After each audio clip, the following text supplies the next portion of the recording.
Merci à tous de m'accompagner, merci à mes guides de m'accompagner pendant que je fais ce live. Bonjour à tous, je suis Clélia Isaac, je suis ravie de vous retrouver pour ce live spécial 27 mai 1848. Cette date, c'est une date importante dans mon histoire, c'est une date importante dans notre histoire. Quand je dis notre histoire, c'est l'histoire des Guadeloupéens noirs. Et j'ai envie aujourd'hui, comme chaque année depuis maintenant 3 ans, de faire une vidéo parce que pour moi, en fait, faire cette vidéo, c'est une manière d'honorer aussi mes ancêtres qui se sont battus pendant des siècles pour obtenir leur liberté, ma liberté. Et avant de démarrer ce live, j'avais en tête une phrase de Maya Angelou qui dit la chose suivante: I am my ancestors' biggest dream. Je suis le plus grand rêve de mes ancêtres. Et aujourd'hui, donc, je canalise un message, je channelais un message de mon higher self. Un message très puissant. J'avais même pas capté, en fait, qu'on était le 27 mai. Un message très, très puissant. Et en fait, ce soir, donc, j'ai pris, avant de démarrer le live, le temps d'allumer des bougies, de remercier, en fait, mes ancêtres qui font que je suis là aujourd'hui. J'ai en tête un post que j'ai vu passer plusieurs fois sur les réseaux sociaux qui dit mais que pour que tu sois là aujourd'hui, il y a des milliers et des milliers d'ancêtres en fait pour que je sois là aujourd'hui, je suis le résultat de milliers de personnes avant moi. Et pour moi, c'est important en fait de se rappeler que, parce que dans le domaine du développement personnel, on parle beaucoup des traumas, des blessures qui sont transmises, de toute cette transmission générationnelle, de la psychogénéalogie et des choses qui font que dans des lignées familiales, on retrouve des gens avec des maladies similaires, des histoires similaires, des drames similaires. Mais aussi, on oublie, du coup, on a tendance à oublier tout ce que nos ancêtres nous ont transmis de valeureux, tout ce que nos ancêtres nous ont transmis d'extraordinaire, en fait. Il n'y a pas que le négatif, la vie, c'est vraiment une polarité. Et c'est important vraiment d'avoir ça en tête. Moi, je suis de plus en plus vraiment dans cette recherche de connexion, en fait, avec la spiritualité ancestrale. En l'occurrence, africaine, la spiritualité vraiment de mes ancêtres en fait. Je sais pas d'où ils venaient, probablement de la côte ouest de l'Afrique, mais j'en sais rien en fait.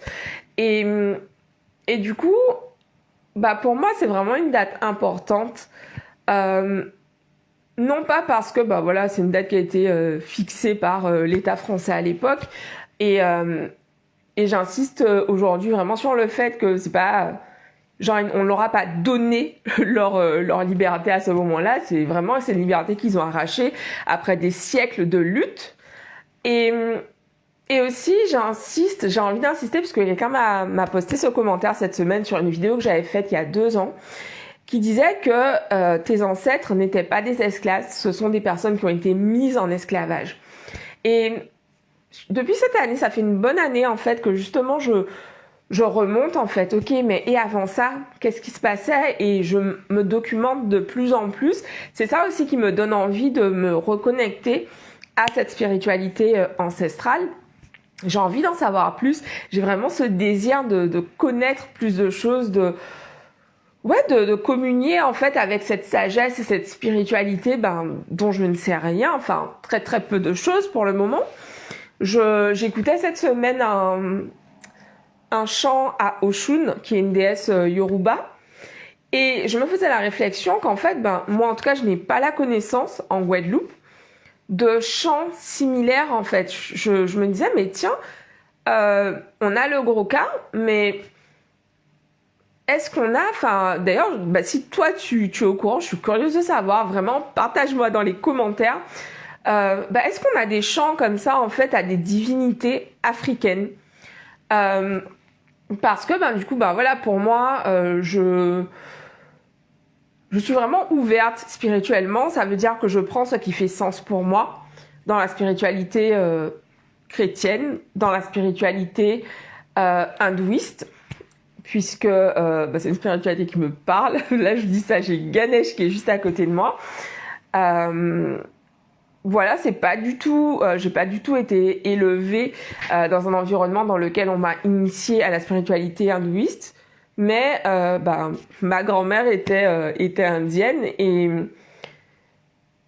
tout simplement, en fait, je suis vraiment curieuse de la spiritualité en général et je me faisais la réflexion il y a quelque temps, en fait, je ne connais rien à la spiritualité africaine. J'ai vraiment envie d'en savoir plus. Donc là, je commence à lire, je commence à me documenter, je commence à apprendre des choses. Et puis, évidemment, après, l'idée, c'est d'échanger, évidemment, avec des gens, d'apprendre, quoi. Donc, voilà, j'avais envie de vous parler de ça aujourd'hui. Quand j'ai pensé, je me suis dit aujourd'hui, c'est le 27 mai. C'est un jour important. J'avais envie de parler de spiritualité ancestrale parce que en fait, c'est une spiritualité qui a été énormément diabolisée, vraiment par du lavage de cerveau complet de nos ancêtres, de nos parents même, hein, et de nous-mêmes. Je veux dire, moi, quand j'étais petite, j'allais au caté, j'ai fait tous les trucs possibles. Et c'est pas une spiritualité que je rejette. Par contre, pour moi, elle est pas supérieure à une autre en fait, pas du tout. Aujourd'hui, je me vois vraiment comme spirituelle et pas comme catholique. Voilà, et j'ai envie d'en savoir plus, j'ai envie d'en découvrir plus sur justement cette spiritualité qui vient de mes ancêtres en fait. J'ai vraiment ce désir de me connecter de plus en plus à toutes ces personnes qui ont vécu avant moi, qui veillent sur moi. Je crois vraiment au pouvoir qu'ont nos ancêtres. Il y a quelques mois de ça, en fait, j'ai vraiment eu ce truc, demande à tes ancêtres de te protéger. Demande à tes ancêtres et du coup, régulièrement, en fait, quand je vais me coucher ou quand j'ai une question, je demande à mes ancêtres bienveillants de me guider, de me donner des réponses, de m'accompagner, de m'aider, en fait. Parce que je suis persuadée, bon, si tu es là, tu es au courant depuis le temps, je suis vraiment persuadée en fait que nous sommes entourés à tout moment, on est toujours soutenus. Hier encore, mais putain, j'ai eu un exemple mais de dingue, j'en parlerai d'ici quelques temps. Mais c'était une journée vraiment compliquée et j'ai eu un cadeau du ciel comme on dit. Et qui m'a vraiment fait me rappeler, mais meuf, putain, mais t'es toujours soutenue. Peu importe ce qui se passe pour toi, peu importe à quel point tu as un moment compliqué, tu as toujours des réponses, tu as toujours des solutions, tu es toujours soutenu en fait. Et ça, je crois vraiment que toutes ces personnes qui étaient là avant nous, qui ont vécu avant nous, elles veillent sur nous en fait, elles veillent sur nous et elles nous aident, elles nous guident et je crois vraiment en fait qu'on est connecté avec l'univers là. On est vivant en chair et en os, mais une fois qu'on n'est plus des êtres de chair et d'os, mais on reste, à mon sens, ce sont mes croyances que je vous partage, on reste en tout cas connecté au tout. On reste dans cette connaissance infinie et on peut encore transmettre des messages à ceux qui sont après nous en fait. Donc voilà, en ce 27 mai, j'allais dire 1848, pas du tout, en ce 27 mai 2021, j'ai vraiment envie de remercier mes ancêtres, tous mes ancêtres, vraiment du chemin qu'ils ont parcouru et j'ai envie de dire merci pour le fait d'être là, en fait, d'avoir le bonheur, l'honneur, j'allais dire, de vivre cette vie et vraiment de continuer à grandir encore et encore et de vraiment pouvoir exprimer dans cette vie mon plein potentiel et c'est vraiment quelque chose, j'aspire à ça en fait. Donc voilà, c'était ce que j'avais envie de partager en ce 27 mai. C'est ce qui m'est venu, c'est vraiment parler de spiritualité en fait en ce jour. Voilà, je suis curieuse de savoir ce que toi tu en penses. Du coup, partage-moi dans les commentaires si toi tu as des infos à ce sujet, qu'est-ce que tu sais à ce sujet, notamment sur la spiritualité ancestrale, mais en Guadeloupe ou aux Antilles en tout cas. Est-ce qu'il y a encore, des rites, des choses qui se font? Parce que pour le coup, moi je n'en sais rien, à part les cérémonies hindoues qu'il y a, voilà, qu'on connaît tous en Guadeloupe dans les temples indiens. Mais en fait, moi sinon, je connais pas de cérémonie ancestrale. En fait, j'y connais rien. Donc je suis vraiment curieuse de découvrir et d'apprendre. De découvrir déjà dans un premier temps. Et voilà, c'est ce que j'avais envie de partager aujourd'hui. J'ai vraiment envie de dire merci. Merci. Et le mot qui me revient encore et encore, je vais le dire, du coup, c'est hacher. Et vraiment hacher et vraiment exprimons ça en fait. Nous sommes vraiment les rêves les plus fous de nos ancêtres. Vous imaginez, la vie qu'ils ont eue, nos ancêtres qui ont été libérés de ces criminels il y a bientôt 200 ans à force. C'est si près de nous et en même temps, ça paraît tellement loin.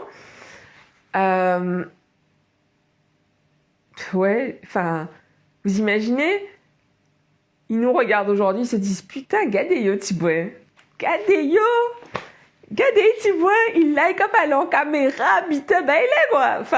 Non mais t'imagines, moi je m'imagine en tant qu'ancêtre, en 2000, j'en sais rien moi, 2228.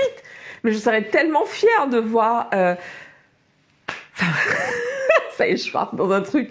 Mais ouais, je trouve ça en fait tellement puissant de me dire en fait que je suis là parce que d'autres personnes ont choisi de créer la vie, je trouve ça vraiment puissant. Je trouve ça vraiment, vraiment puissant et pour moi, ce qui me vient, c'est que ça me donne vraiment foi, en fait, en ce qui va se passer. Je sais que pour beaucoup d'entre nous, on peut avoir peur de qu'est-ce qui se passe dans le monde, qu'est-ce qui est en train de se passer. Ça peut faire peur, mais je me dis, putain, les gars, regardez ce qui s'est passé pour nos ancêtres. Certains d'entre eux ont été arrachés, complètement déracinés, et ils ont réussi à survivre dans des environnements, mais absolument horrible et au-delà de ça toute cette puissance et cette force qui aujourd'hui fait que quand on était plus jeune, quand on pensait aux pyramides etc, on croyait que c'était des trucs de blancs. En fait aujourd'hui on se rend compte que en fait non les gars, les pyramides, les pharaons, en tout cas Toutankhamon, par exemple, j'étais fascinée par l'Égypte antique quand j'étais petite, mais dans tous les livres que j'avais, c'était des blancs sur les dessins. Et en fait, aujourd'hui, on sait que ces momies qu'on a retrouvées qui sont noires, ce sont des noirs, putain, elles sont pas juste... ce sont pas des momies racies, quoi. Je sais pas, les conneries qui sont sorties, il y a des momies qui sont claires de peau, et ces momies-là sont noires, ce sont des noirs, en fait. Donc on arrête de nous faire croire, en fait, que l'histoire des noirs commence avec l'esclavage. Et ça, c'est vraiment une des choses qui est importante pour moi. Et c'est aussi pour ça que j'ai envie de reconnecter avec cette spiritualité ancestrale parce qu'il y a énormément de puissance et de force. Je me sens attirée par ça. Donc, c'est sûr qu'il y a énormément de puissance et de force. Je pense que plus on se connaîtra, plus on... Et pour moi, la connexion à notre spiritualité, c'est vraiment... En fait, pour moi, ça fait l'homme. Je parle de l'homme, l'humanité.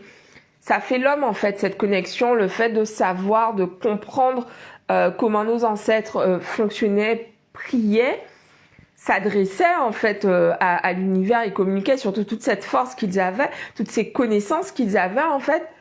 Putain, mais c'est une autre vibe de se dire que on vient de... on a des ancêtres qui ont créé des trucs de ouf en fait. Des choses qu'on est incapable de reproduire aujourd'hui. Aller faire une pyramide, quoi. Putain, personne n'est capable de faire ça, en fait. Donc voilà, je trouve ça hyper excitant et je trouve ça rassurant parce que ça me montre, en fait, que putain, mais les gars, ils ont pu, en fait, survivre, se reconstruire et en fait, on est là aujourd'hui en train de redécouvrir, en fait, tout leur travail, toute leur sagesse. Et du coup, en fait, à nous de nous retrousser les manches, de nous mettre au boulot vraiment pour créer vraiment cette puissance noire, cette puissance Ouais, c'est ce qui me vient. Puissance, créons cette puissance noire. Ouais, c'est vraiment ce qui me vient. Créons cette puissance noire. Autorisons-nous à créer des business, des entreprises qui brassent des milliards. Autorisons-nous à investir. Autorisons-nous à investir en nous. Autorisons-nous à investir dans les business de nos communautés. Autorisons-nous à aider les gens de nos communautés. Autorisons-nous vraiment à voir grand, à rêver grand. Autorisons-nous à y aller, putain les gars. Vraiment, aujourd'hui, je suis la manifestation. Enfin, mes ancêtres n'auraient même pas pu imaginer que j'ai cette vie, en fait, aujourd'hui. Que je suis là, aujourd'hui, en train de parler à d'autres femmes, des millions de femmes, oui, dans le monde. Et en fait, ça m'émeut énormément de dire ça. Et en même temps, je trouve ça hyper fort, en fait. Je trouve ça hyper puissant. Je me dis, putain, waouh, quoi. C'est un truc de ouf, en fait, de se dire que, en fait, on est là aujourd'hui et qu'on est le résultat de milliers d'années de personnes qui... j'en perds mes mots, mais... Ouais, je trouve ça juste fabuleux. Et pour moi, vraiment, je tenais à prendre un temps aujourd'hui pour vraiment honorer la mémoire de mes ancêtres. Et t'inviter à le faire si ça te parle en tout cas, parce que ce 27 mai 1848, c'est en Guadeloupe, c'est la date d'abolition de l'esclavage qui a été décrétée par le gouvernement français de l'époque. Je me sens toujours obligée de rajouter le gouvernement raciste français de l'époque. Mais en fait, voilà, nos ancêtres n'étaient pas des esclaves, c'était des gens qui ont été mis en esclavage. C'est important que ce soit clair dans notre tête. C'est important aussi qu'on se reconnecte à la grandeur de nos ancêtres, en fait. Et qu'on arrête de voir tout ce qui vient de cette sagesse ancestrale africaine, de cette sagesse noire, des choses négatives. Ça, c'est du brainwashing. Et c'est vraiment, pour moi, ce même chemin qu'on a fait par rapport aux cheveux, d'arrêter de voir le cheveu crépus comme étant quelque chose de moche, ça on l'a fait et putain, je suis tellement contente aujourd'hui quand je vois des sondages sur les réseaux sociaux dans lesquels les influenceurs alors team naturel ou team défrisé, et maintenant en fait la team défrisée, mais elle est beaucoup plus petite. Je suis tellement contente de voir qu'il y a de plus en plus de femmes noires qui embrassent leur couleur de peau, leurs cheveux. Je trouve ça génial en fait, parce que j'en parlais l'an dernier quand j'avais fait une série de vidéos, mais putain, tous les complexes qu'on a quand on grandit dans une société qui est majoritairement blanche et qui valorise en fait, peu importe où on va sur cette planète, le modèle de beauté, c'est le modèle de la femme blanche, blonde, aux cheveux lisses en fait. Et du coup, quand on grandit avec comme référence uniquement... Tu ouvres un magazine, il n'y a jamais personne qui te ressemble. Tu allumes la télé, il n'y a personne qui te ressemble. Hormis si c'est une pute, un violeur ou un criminel. En fait, il est temps que ça change, en fait. On est là pour ça aussi. On est là pour ça, en fait, pour que ces références changent et que pour que la jeunesse de demain, la jeunesse qui nous regarde, qui grandit aujourd'hui, qui nous voit créer toutes ces choses et qui se disent, putain, mais ouais, en fait, elle l'a fait. Elle me ressemble, moi aussi je peux le faire. Et c'est pour ça vraiment que je suis en kiff. Je suis entourée, j'ai une de mes amies, Maëlle Cabarrus, qui est vraiment un exemple de réussite et de succès pour moi. Et putain, mais plus elle grandit, mais plus je suis en kiff total en fait. La même chose pour les entrepreneurs. J'en parle parce que c'est une amie qui est proche de moi, mais la même chose quand je vois des coachs ou des femmes entrepreneurs noires que je suis sur les réseaux sociaux, je suis particulièrement sensible à leur réussite. Parce qu'en fait, putain, mais ça me fait me dire, mais meuf, toi aussi tu peux le faire. Et je sais que ça parle aussi à d'autres femmes qui sont noires et qui se disent, mais putain, on peut le faire en fait. On peut faire péter tous ces plafonds de verre qu'il y a, parce que être une femme, c'est déjà un truc, mais être une femme noire, c'est encore un autre sujet. Et là, en fait, on est vraiment en train de faire exploser tout ça. On est en train de créer une nouvelle réalité. Putain, les meufs, quoi. Vous vous rendez compte du monde qu'on est en train de créer? C'est un truc de ouf. Donc voilà, je trouve ça excitant, je trouve ça génial. C'est vrai qu'il y a certains moments où je me dis, mais c'est quoi ce bordel dans lequel on est aujourd'hui? Et j'en parlais aujourd'hui j'en parlais aujourd'hui. Et en fait, et je suis contente vraiment d'avoir évolué au cours de cette année et aujourd'hui d'être capable de dire ça. Parce que pour moi, putain, mais quel changement en fait de me dire qu'en fait, là, tout ce que je crée, tout ce que je fais au quotidien, c'est pour construire demain. Et autant me focaliser sur ce en quoi je crois, autant me focaliser en fait sur ce que j'ai envie de créer, ce que je veux voir dans le monde. Et je choisis volontairement en fait d'enlever mon regard sur ce qui me fait peur, sur ce qui m'angoisse, sur ce qui me cause énormément d'anxiété, parce qu'en fait, j'ai pas la main là-dessus. Et je choisis en fait de mettre mon attention sur ce que je peux faire. Voilà, c'est ce que j'avais envie de vous partager ce soir. Merci à nos ancêtres. Merci à tous. Let's do this. Let's create. Allons-y quoi. Créons un monde dans lequel dans lequel en fait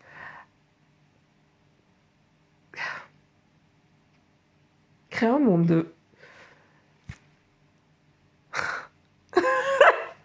j'en perds mes mots, ça m'arrive pas souvent, mais j'en perds mes mots. Créer un monde dans lequel nos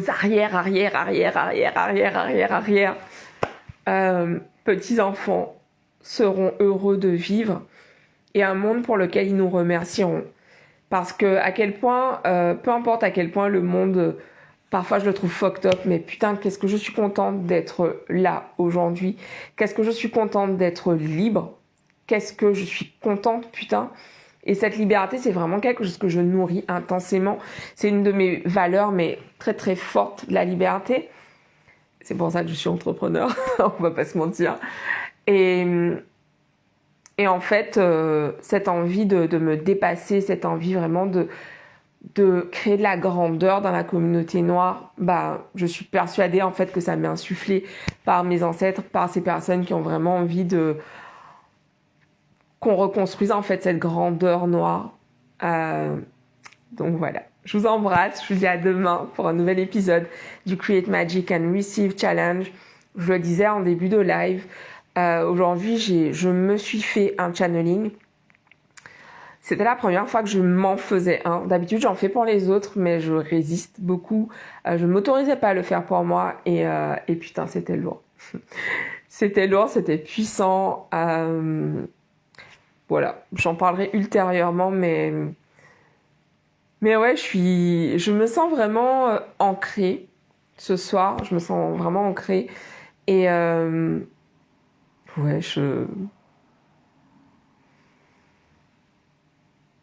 ouais, je sais pas, je suis juste heureuse, reconnaissante. C'est ça. Je vous embrasse. À demain. Ciao. Et partage cette vidéo si je dis jamais ça, mais c'est important que je promeuve mon boulot. Pense à partager mes vidéos autour de toi.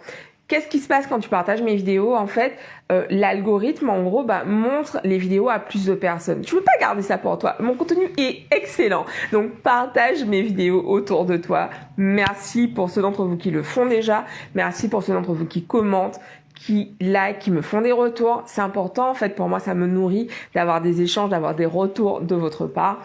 Et donc, je vous dis à demain. On poursuit. Let's go baby.